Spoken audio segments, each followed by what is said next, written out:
नहीं, मैं आपसे हम आप क्या कहना चाहते हैं? आज भारतीय जनता पार्टी में 102 जो सिटिंग विधायक है उनके टिकट काटे गए हैं, ये आपको जानकारी होना चाहिए। यही सवाल है, विरोधी दल बोलते हैं कि नहीं, फॉरवर्ड के लिए जो फॉरवर्ड होते हैं उनका ही पार्टी है, इस पर क्या कहना चाहते हैं?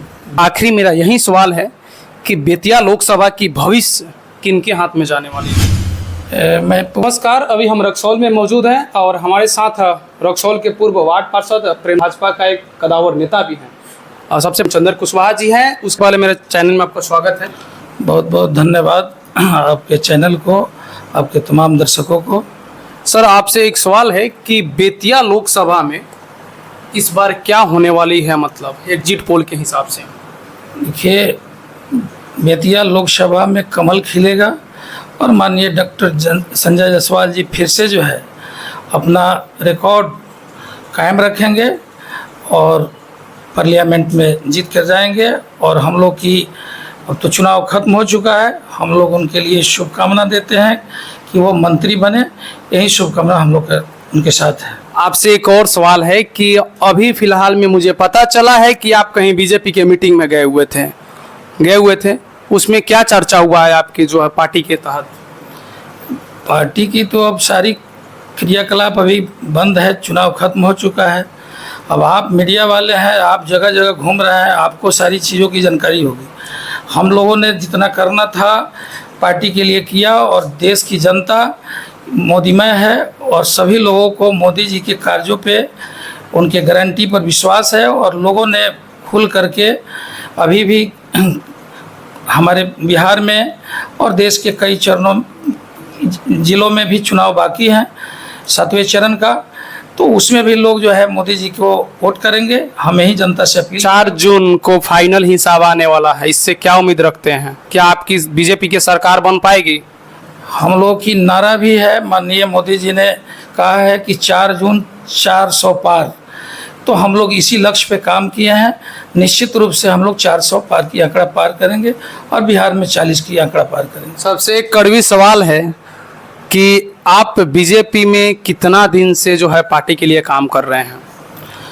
मैं बीजेपी का तो मैं शुरू से ही रहा हूँ और आज भी मैं बीजेपी के साथ, राष्ट्रवाद के साथ। ये बीजेपी एक ऐसी पार्टी है जिसमें आपके युवा और समाज के सभी वर्गों का, यह कोई जातिवादी पार्टी नहीं है, इसमें सभी वर्गों का समावेश है और सभी लोग इस पार्टी के साथ अपना योगदान दे रहे हैं। और ख़ास करके महिलाओं की जो मैं बात करता हूं, जो आधी आबादी है, जिसको लेकर के माननीय प्रधानमंत्री जी ने नारी वंदन शक्ति योजना के द्वारा जो है 33% बिहार विधानसभा और लोकसभा के लिए 33% आरक्षण के द्वारा उनकी भागीदारी को सुनिश्चित किया है। और बिहार के माननीय मुख्यमंत्री जी ने लोकल चुनाव में 50% महिलाओं की भागीदारी सुनिश्चित किया है। और उनकी कई योजना है, मैं आपके चैनल के माध्यम से गिनाऊं तो बहुत सारी चीज़ हैं, लेकिन इन कारणों से आधी आबादी भारतीय जनता पार्टी के साथ खुल करके, खास करके इस 18वीं लोकसभा में महिलाओं का भरपूर सहयोग आशीर्वाद मिला है। इसलिए हम आश्वस्त हैं कि हमारी पुनः सरकार बनेगी और जिस आंकड़े को माननीय मोदी जी ने सेट किया कि 400 पार का, वो भी पूरा लक्ष्य होगा। इसी बात में आप जातिवाद के जिक्र किए हैं ना? मैं यही सवाल है, विरोधी दल बोलते हैं कि नहीं, फॉरवर्ड के लिए जो फॉरवर्ड होते हैं उनका ही पार्टी है, इस पर क्या कहना चाहते हैं? बीजेपी ने, आप अपना बताइए कि ये बीजेपी ने किन का, हम नहीं ना कह रहे हैं कि हम तो नहीं ना कह रहे हैं, ये तो विरोधी दल का कहना है। विरोधी दल तो भाई जातिवाद की पार्टी है, वो तो जातिवाद में ही अपना नेता ढूंढता है, जातिवाद के लिए कार्य करता है, जातिवाद के लिए योजना बनाता है। और भारतीय जनता पार्टी में कोई 10 साल के मोदी जी के काल में कोई ऐसी योजना बताइए जिससे माइनॉरिटी हो, चाहे जो भी समाज के दबे कुचले लोग हैं, उनके तक योजना का लाभ नहीं पहुंचा हो। तो इनका सारे वर्गों के लिए जो है कार्य होते हैं, सारे योजना होते हैं, किसी जाति विशेष का, किसी धर्म विशेष के लिए कोई योजना नहीं लागू है। सबसे आपसे एक और सवाल है कि आप लौकुश समाज से आते हैं ना, लेकिन सबसे बड़ी बात है कि लौकुश समाज के कुशवाहा सांसद में टिकट नहीं मिला, इससे क्या कहना चाहते हैं आप? देखिए, मैं आपको आपके चैनल के माध्यम से बता देना चाहता हूँ। क्या मिलना चाहिए कि नहीं नहीं, मैं आपको बताना चाहता हूँ कि आज अगर जातिवाद को लेकर के आप जब चर्चा कर दिए कि आप लोग कुछ समाज से हैं, आपकी पार्टी आज एक नहीं, मैं आपसे आप क्या कहना चाहते हैं? आज भारतीय जनता पार्टी में 102 जो सिटिंग विधायक है उनके टिकट काटे गए हैं, ये आपको जानकारी होना चाहिए।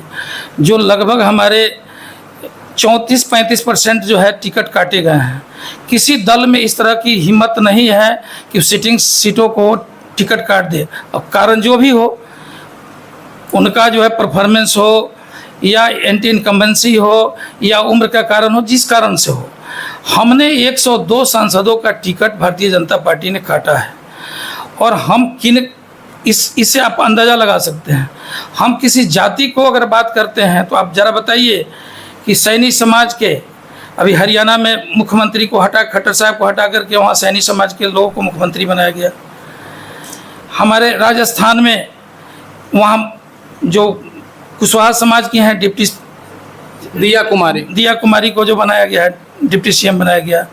आपके यहाँ जो है हमारे बिहार में जो है सम्राट चौधरी जी हैं, जो आज बिहार के उप मुख्यमंत्री के रूप में आज हैं। तो कहाँ आपकी समाज के लोगों को उपेक्षित किया गया जी?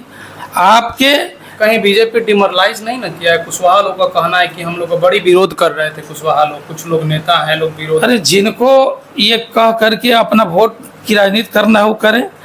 कुशवाहा जाति का पूरा समर्थन भारतीय जनता पार्टी के साथ है और रहेगा, और इससे किसी की नाराज़गी नहीं है। हमें कोई पद मिले नहीं मिले, यह पार्टी आला कमान का फैसला होता है। जहाँ जिसकी ज़रूरत होती है पार्टी वो स्वयं करती है। आपसे आखिरी मेरा यही सवाल है कि बेतिया लोकसभा की भविष्य किनके हाथ में जाने वाली है? मैं पूर्व में भी बता चुका हूँ कि हमारे माननीय सांसद डॉक्टर संजय जायसवाल जी पूरा कंठस्थ है कि उनके हाथ में चल जाएगा यहाँ भविष्य? बिल्कुल जाएगा सर। और वह एक निर्विवाद चेहरा हैं, वह एक ईमानदार छवि के लोग हैं। इतने लंबे राजनीतिक करने के बाद भी उनके ऊपर किसी तरह का रंगदारी का, भ्रष्टाचार का, किसी दबंगाई का या किसी भी तरह का गैर सामाजिक होने का कोई आरोप उनके ऊपर नहीं है। और उन सबको लेकर के चलते हैं और बहुत ही जनप्रिय लोग हैं। उनके द्वारा इस क्षेत्र का सर्वाधिक विकास हुआ है। और आगे की जो हम लोगों ने उनके लिए जो तय किया है कि क्षेत्र में किन किन चीज़ों की ज़रूरत है, उन चीज़ों को उन्होंने प्रमुखता से लेकर के विकास अगले एजेंडा में काम करेंगे, ये हमको पूर्ण विश्वास है। चलिए, बहुत बहुत धन्यवाद है आपका हमारे चैनल